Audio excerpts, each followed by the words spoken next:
Hello to everyone.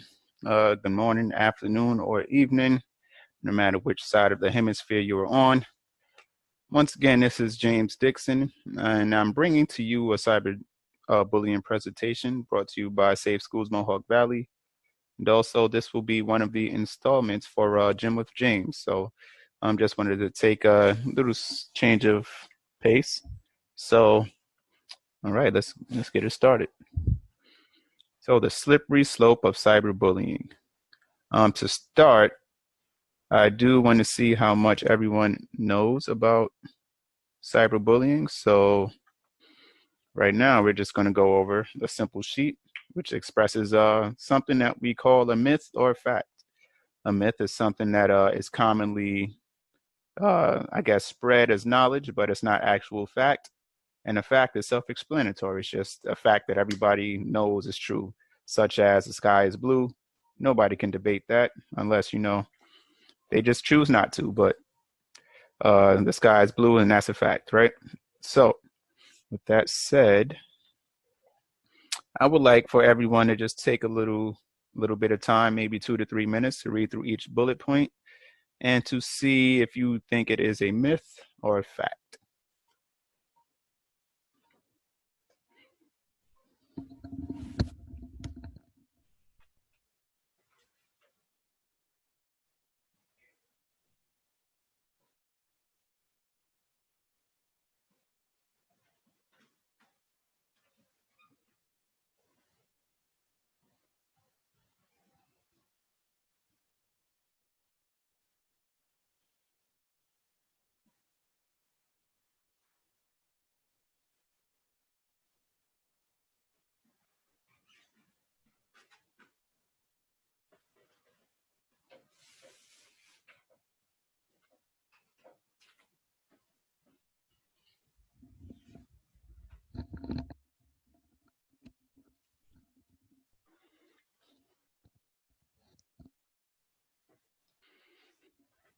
Okay, so hopefully that was enough time for folks to just skim through and just to see what their answers would be. All right, so for the first one, bullying is just a normal part of growing up.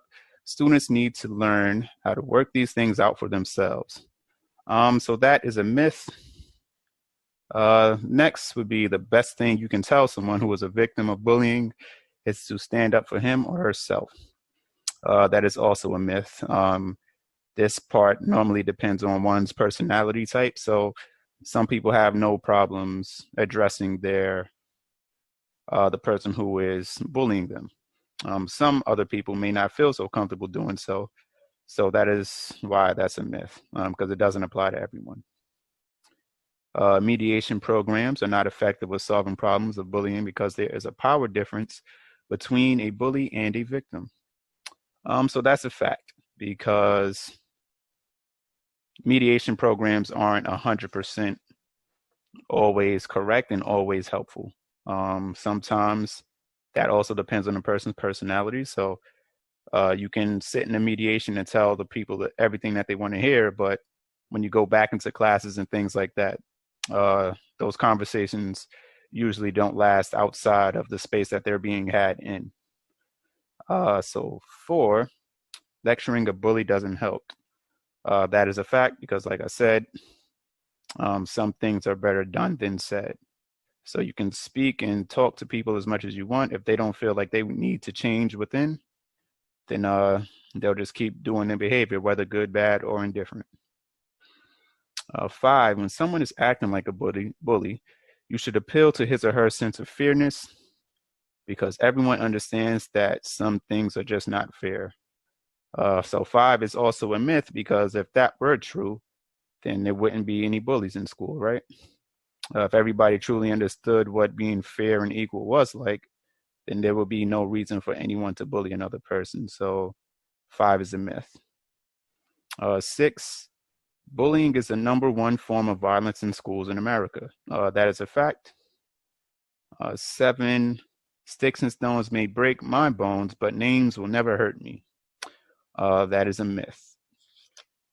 And lastly, when a young person acts like a bully, the first thing to do is call his or her parents. They are the only ones who can really help stop the behaviors.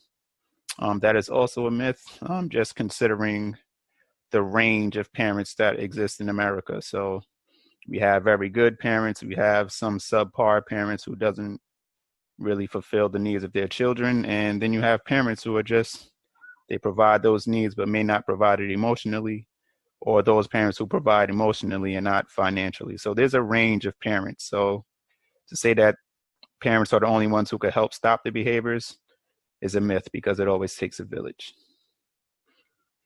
All right, so the difference between bullying and cyberbullying. So bullying is seeking to harm, intimidate, or coerce another person.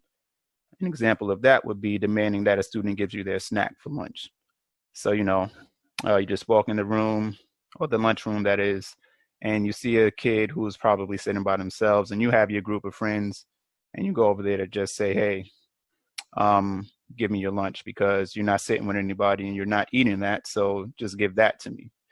As approachable and as bad as they may not sound, the other person can internalize that as bullying. Now, the difference between bullying and cyberbullying is doing those things, but doing it virtually. So the use of electronic communication to bully a person, typically by sending messages of an intimidating or threatening nature. An example of that would be posting a picture of someone online with rude commentary. So, say if someone went to the beach and there's a comment and they take a photo, and then you choose a comment under the photo, oh, that this picture would be a lot better if you did this pose, or maybe, this picture would be better without you in it. Like things like that would definitely be considered bullying. No, you aren't doing it person to person, but it does affect the person's mental state, and it could potentially affect their academic outcomes as well. All right. So what does cyberbullying look like? Sending mean text or instant messages to someone, pranking someone's cell phone. So I know a lot of us like to play games around people's cell phones and break into their phones and take pictures and such. So I definitely would warn to be very careful of that, because you don't know how the person you're doing it to may take it. Hacking into someone's gaming or social network profile, being rude or mean to someone in an online game.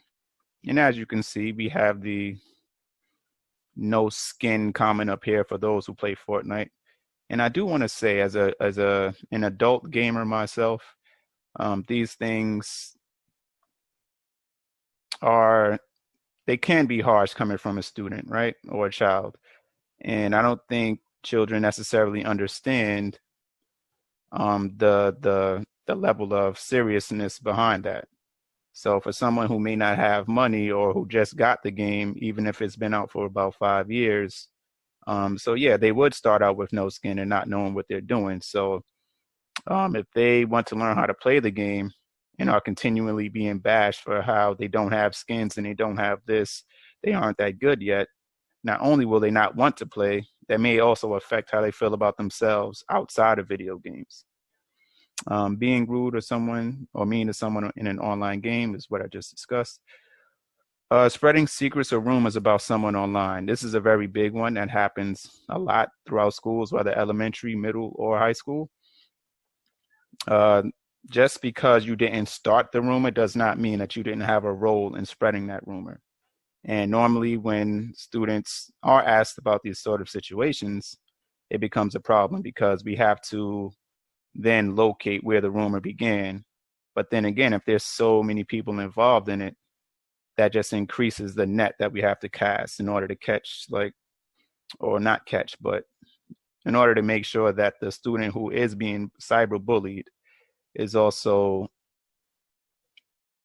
taught how to deal with those students who are on the outside of everything and not the person who started the rumor. So there's a lot of work to be done around that issue alone. And pretending to be someone, or in other words, impersonating someone to spread hurtful messages online. So again, that can be about breaking into someone's Facebook and then going onto a group chat and saying something like, hey, so-and-so wants to fight you. So-and-so has a problem with you. So those things, even though you're not using your own name and likeness, you are using the name and likeness of someone else. So yes, it may not be you, but you know that you're doing it under someone else's screen name or someone else's profile. And to be honest, the damage is equally done, whether it's coming from you or someone else. It's about the content of the messages that we're sending as well. All right. So this is a big one that I really wanted to discuss. Telling versus tattling. So telling is done to protect yourself or another person from getting hurt. So for example, if we are, let's say, in a park and someone's throwing rocks at a crowd of people, right? You may not know that person, but you may want to tell an adult or maybe in authority that this kid is throwing rocks at another person. Now, the point is not to get that person in trouble, but the point is to protect everyone else from that person who's causing the damage, right? Whereas tattling is done to get someone else in trouble. So for instance, if we're in a cafeteria, right, and a student that you are friends with just decides to throw some food at you, whether it's a little carrot or anything like that, or maybe even just slide a funny message towards your way, right? If no one is in any danger at that moment and there isn't really a need for someone to intervene, that would be considered as tattling because there's no real reason as to why you would have to tell someone, hey, this student sent me a message, especially if that student's your friend. So tattling is only done to get someone else in trouble. And usually people don't know much about the situation. They're just telling because they want to get someone in trouble. So please identify those differences. And before informing an adult, consider these questions. Are you directly impacted by this situation? Which means, does that situation directly affect you? What do you want the outcome to be? Are you prepared for that outcome? A lot of students would just like to say, hey, I want this person to leave me alone.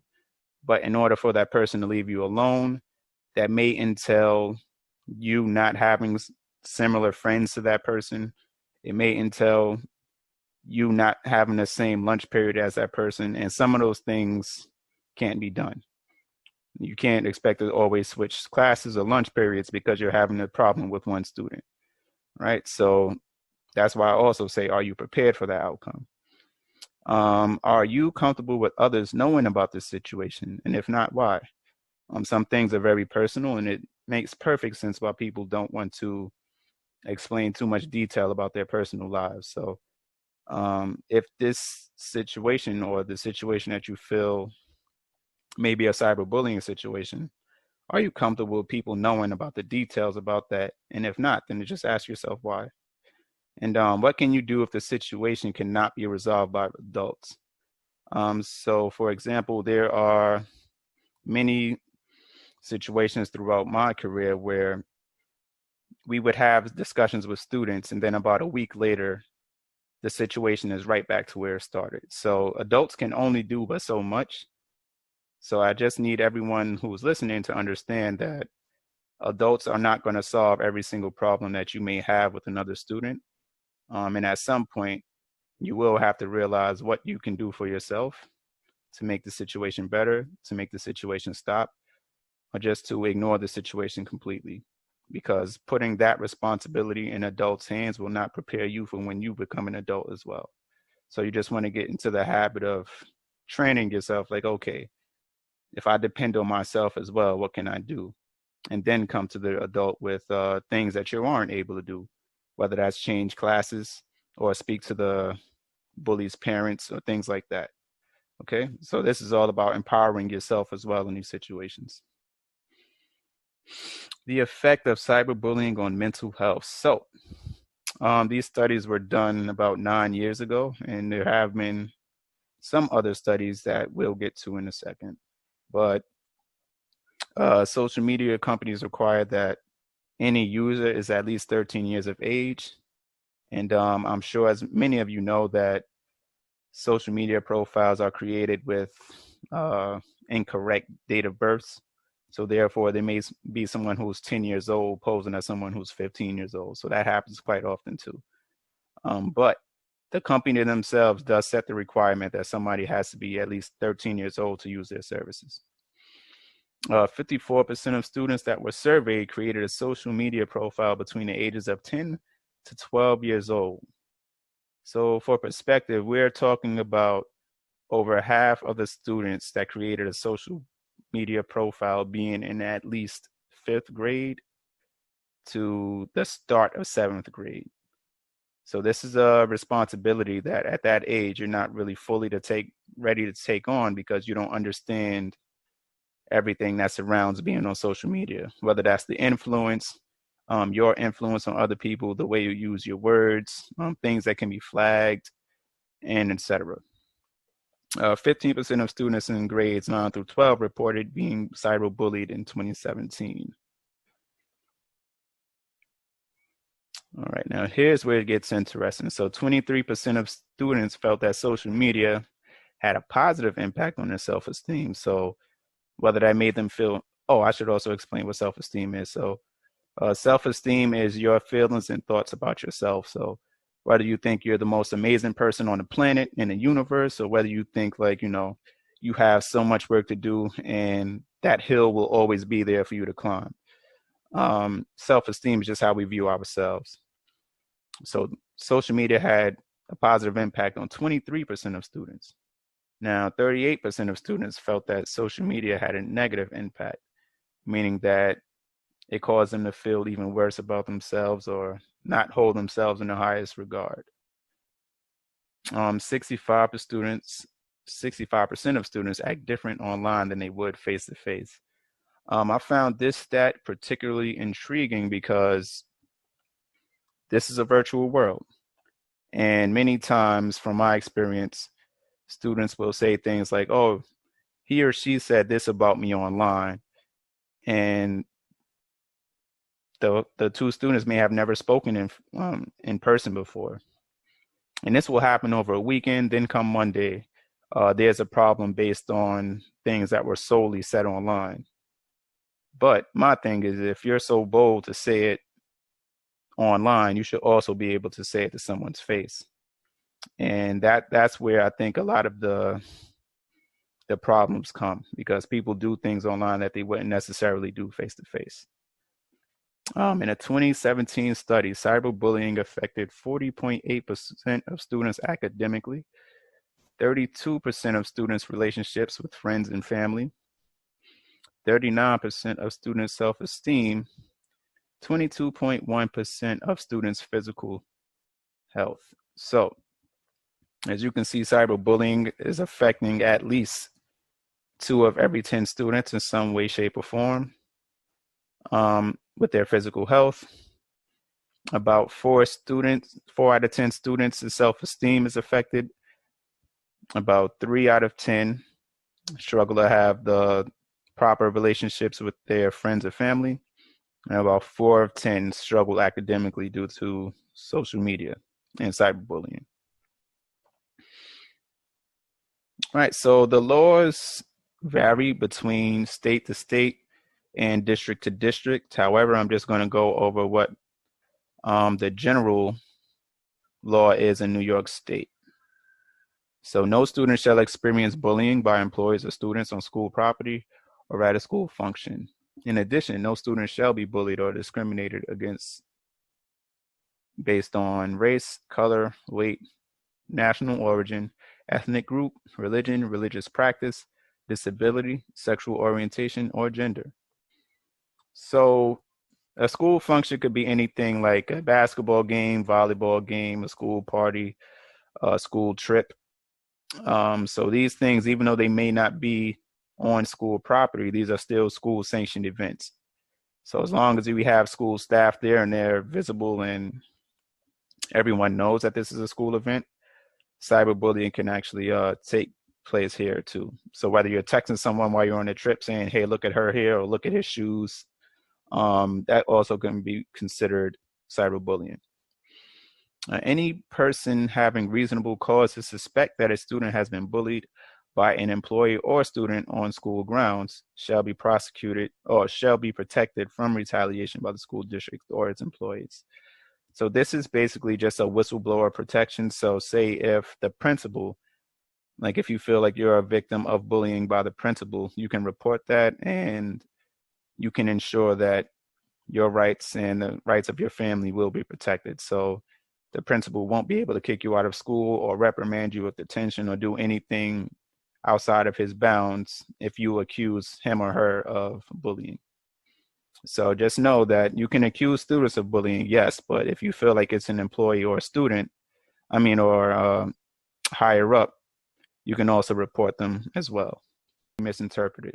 A text does not convey emotion correctly. So again, sending text in all caps can be interpreted as yelling. I have a friend who loves sending text in all caps, and though it irritates my soul, I understand why he does it. That's just how he types. But anybody else can just say, oh, he's yelling at me through text. And then it can be a problem, right? So using a wrong emoji or phrase can confuse your intent. So for instance, like I just said, the LOL. So imagine someone wrote to you, I love you, LOL, I love you is a pretty heavy and serious statement, but followed by the LOL is, it becomes sort of a joke or not taken as seriously. Meanwhile, it could be also someone saying I love you in a joking, like while they're laughing, like I love you. So you never know how those things can be interpreted. And lastly, typos can lead to a misunderstanding depending on the subject matter. So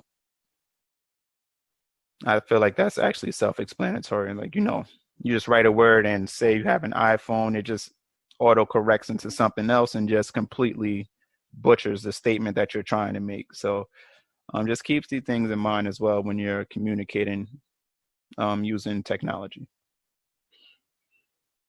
All right, so ways to cope with cyberbullying.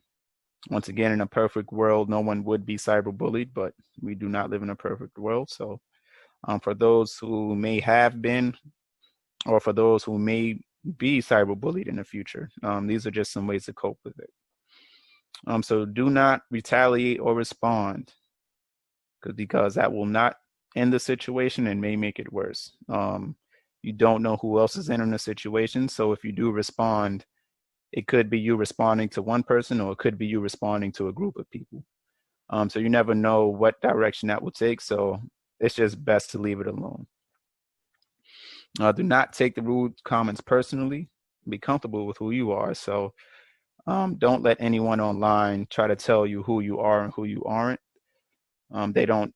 Most likely they don't know you as deeply as your friends and family do. So always be comfortable with the fact that you know who really care and who really know you.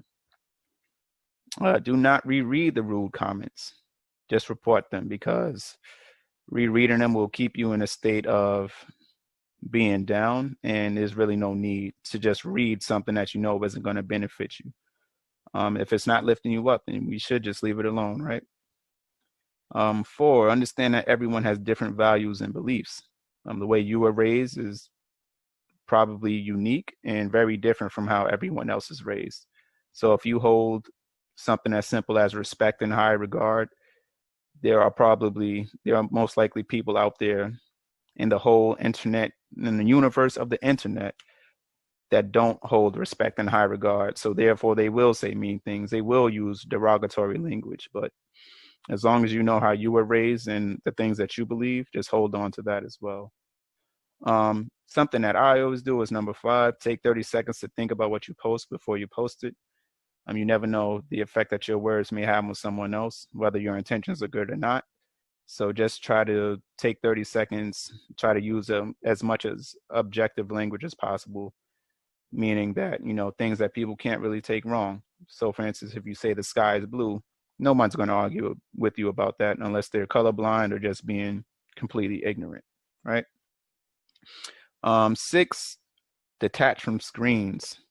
So yes, as I said before, the internet is not the real world. I have children myself who also love playing games and watching videos and such, but we also make sure that we take time to go outside and talk to each other and just turn off the screen so we can enjoy each other's company. And lastly, be mindful and consider the thoughts and feelings of others before posting. And I will go even further to say this goes outside of cyberbullying and the world of the internet. You should always try to be mindful and consider the thoughts and feelings of others, because everybody wants to be treated how they would treat others. So just always keep that in mind as well. And with that said, that brings me to the end of my presentation. Here are some references and sources that I use to develop this presentation, so feel free to check those out for more information. And lastly, any questions that you may have. I guess we're doing this recorded, so I should have definitely put a link to find my information. But however, I hope everyone has enjoyed this. I hope that this was helpful and informative. And until we meet again.